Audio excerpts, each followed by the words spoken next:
7/2024 Amraiwadi police સ્ટેશનના મર્ડરના ગુનામાં આજીવન કેદની સજાનો, પાકા કામનો તથા એનડીપીએસના 2 ગુનામાં કાચા કામ છેલ્લા 9 મહિનાથી પેરોલ રજા પરથી ફરાર થયેલ કેદીને પકડી પાડતી અમદાવાદ શહેર crime branch. Amraiwadi police station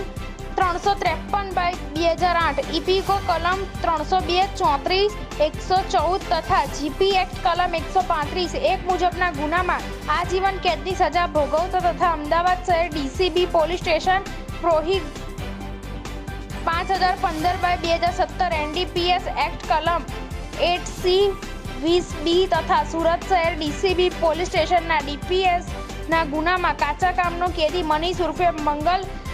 Premchand Tiwari રહે આશોપાલો ફ્લેટ, પુનિતનગર ક્રોસિંગની સામે, વટવા જીઆઈડીસી, અમદાવાદ શહેર નાનો નામદાર ગુજરાત હાઈકોર્ટમાંથી દિન 7ની પેરોલ રજા મેળવી પેરોલ રજા ઉપરથી ફરાર થઈ ગયેલ કાચા તથા પાકા કામના કેદીને આજ રોજ તારીખ 15/7/2024ના કલાક 3:30 વાગ્યે પુનિતનગર ક્રોસિંગ સામે આશોપાલો ફ્લેટની નીચેથી ડિટેન કરી સાબરમતી સેન્ટ્રલ જેલમાં સોંપવા સારું તજવીજ કરવામાં આવેલ છે. રિપોર્ટર ભારતી પરમાર, અમદાવાદ.